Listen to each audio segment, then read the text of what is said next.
So this is M57, which is toxicology and chemical risks. So be able to distinguish between these top things. So neurotoxin, carcinogen, teratogen, allergen, endocrine disruptors. So know what those are, what they do. So neurotoxins, they tend to affect the nervous system. So when you're remembering that, just remember nervous system, kind of starts with the same thing. Carcinogen is cancer causing. Teratogen is something that causes birth defects or developmental defects. Allergen, just think of allergies. We've got food allergies, there's things in the environment, pollutants, latex, things like that. And then endocrine disruptors, those affect the body as far as secretions of enzymes. It could affect growth, things like that. And so what are the effects on the organisms? Well, there's a nice chart on the next page.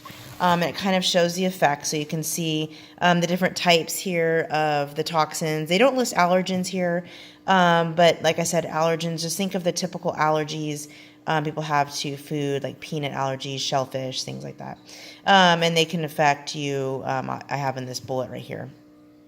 So basically the allergen, I put this separate because it's not up there, but it's food, latex, pollutants, can cause breathing difficulty, hives. Severe breathing difficulties can cause death. So if you have a severe allergic reaction, you could die. So anyways, I'm going back up to here. Just know this, this is often pops up on FRQs. So knowing these different types of chemicals and how they react to your body. And so, so know the effects if these things were to pop up. And these are the most common things that might pop up on there. So just be really familiar with that. And like I put on this, just be able to distinguish between these things, what they do, know the source and effects. So these are common sources that are listed up here, and know the effects that they have on the body. If you know the general type, then you know kind of how they affect the body. So carcinogens cause mutations of your cells. Neurotoxins affect the brain, nervous system. Teratogen, like I said, is growth, especially fetal growth. And then endocrine disruption, that is development, fertility, things like that. It can also affect in the environment. It can affect amphibians and fish, and it's been known to cause them to not develop right. And so they take on more of a feminine characteristics, and so there's low spawning rates in fish and more females to male ratio. And so just be familiar with that. And then moving on to how did the endocrine disruptors get into the environment? Well, they get into the environment by medications, hormones, birth control pills. Those are some examples. There's other ways too, but those are some examples of how they get into the waterways. And then moving on to this page, how are acute and chronic different? So we do acute studies, we do chronic studies. Well, just like in the last section, acute is a short term. So it's something that's occurring quickly. So an acute study might be short term versus a chronic study would be long term. So what are the long-term effects of something? So chronic might be throughout the organism's lifetime, whereas acute might be for several weeks or months. Or even maybe a year or so, but not generally the organism's lifetime. So chronic would be more of what's occurring throughout the organism's lifespan. And then down here, there's different studies that scientists do to kind of assess how something reacts. And so these are the things that are used. I kind of just made a list for you. But dose response studies, chronic studies, and acute studies, and then retrospective studies. So know what these are. Know the differences between these three things that are listed and why scientists would use them.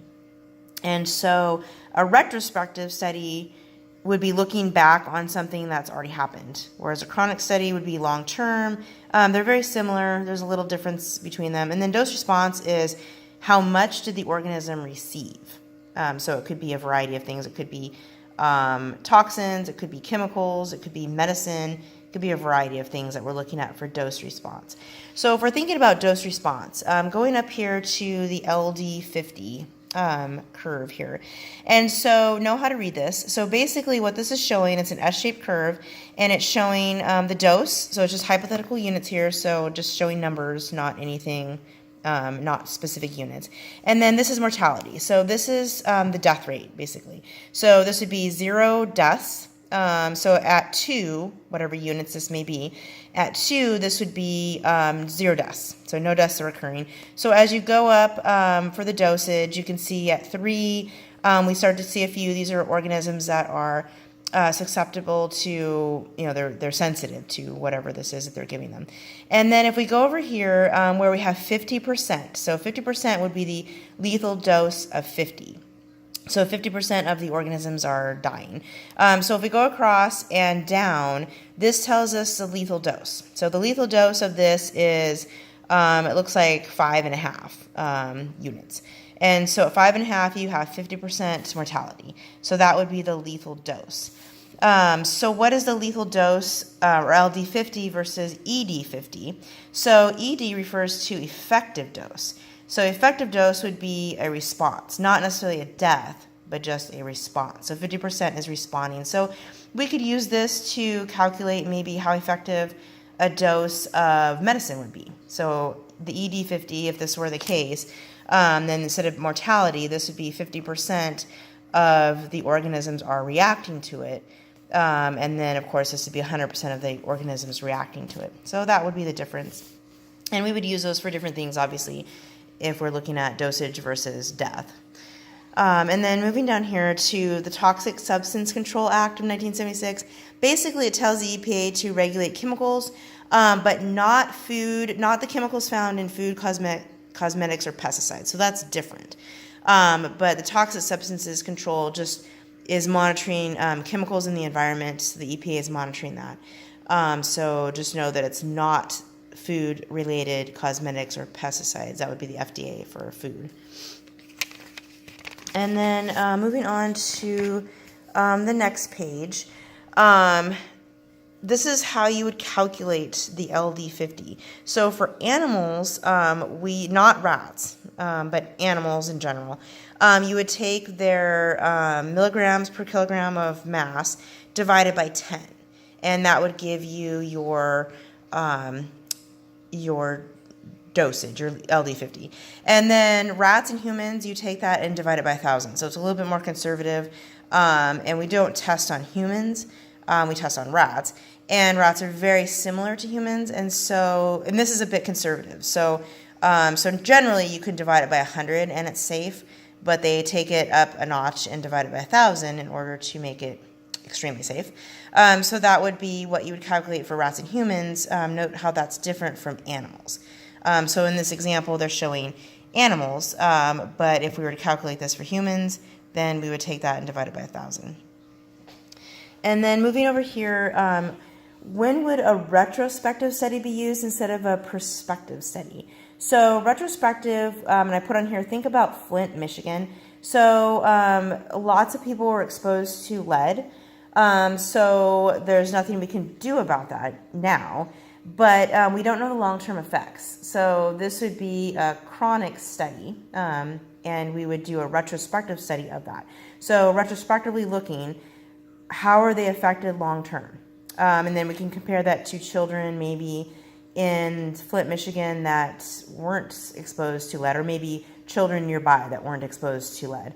And we can see over the course of their lifetime how they are affected or how they develop. So that would be a retrospective study. Prospective study would be before the fact. So that would not be the case for Flint, Michigan. And then if we look over here, how can a synergistic interaction escalate a problem?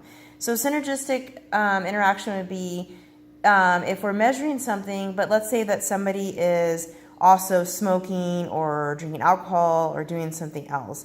sometimes that can exacerbate the problem, so it can escalate the problem. And instead of it affecting them a little bit, it can, double the effects. Like, for example, tobacco and alcohol. So that can maximize the amount of effect that alcohol has on somebody if they smoke at the same time. So that would be a synergistic interaction. So that can, if they're doing something else, like taking two different medications, for example, that can increase maybe the LD50 of that chemical. And so that's really important, especially for pharmacists, to know how chemicals can react with things in the environment or other medications that people are taking. So that's why they always ask you if you're on any other medications, because that can be lethal if you mix things.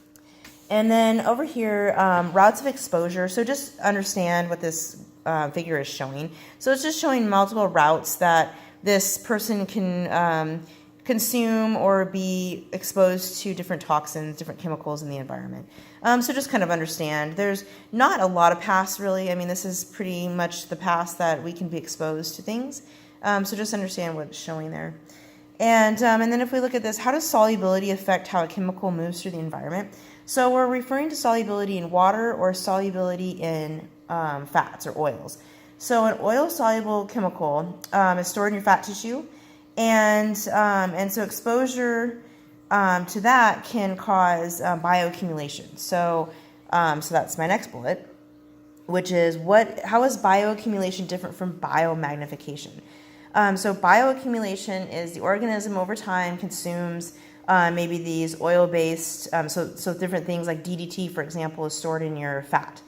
Well, if you continue to eat fat-soluble DDT, then you're accumulating that in your body. So that's bioaccumulation. But then let's say that you're a fish, and so you're eaten by an osprey. And so then now that becomes magnified. So as it moves up the food chain, that accumulation that had happened in your body, so the bioaccumulation, becomes magnified because the percentage that is in the organism that ate the original organism, so the one that's higher up in the trophic levels, it's in a higher percentage in their body. So that's one of the reasons, going back to not eating the higher trophic level fish in Whiskeytown right now, is that they have higher levels of mercury. So that's biomagnification. Bioaccumulation is just the fact that the mercury is building up in the body. Biomagnification is how it magnifies as it goes up the food chain. So that could happen for DDT, that could happen for mercury, and it could happen for a lot of other things, but those are two examples. And so looking over here, here's some half-lives. So remember, half-life is the amount of time that it takes something to break down in half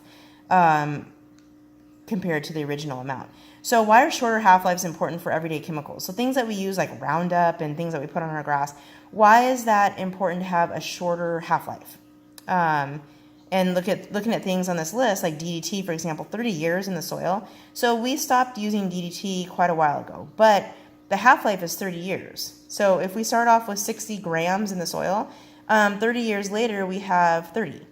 And then 30 years later we have, half of that. So it's taken a really long time to break down. So we still see it in the environment even though we haven't used it for a long time. But then if you look at these other things like insecticide, at the top there, we've got 1 day is the half-life. Radon is 4 days in the air. So these are short things.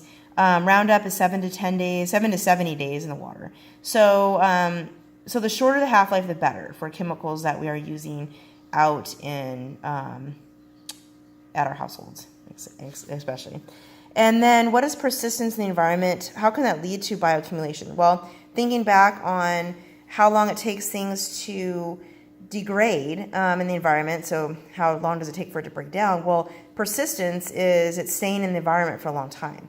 So if it stays in the environment for a long time, then that can lead to accumulation in the organisms that are eating the substances that might be exposed to those chemicals. And then this is just estimating the half-life of these chemicals. So we know half-life, and like I mentioned, half-life, we've gone over it before, but half-life is the amount of time it takes for something to break down in half. So, for example, radon, it would take 4 days. So if we started off with 100 grams, 4 days later we would have 50. 8 days later we would have 25, and so on. So all of these other things, same thing. And so just kind of be familiar with how to calculate half-life. And that concludes M57.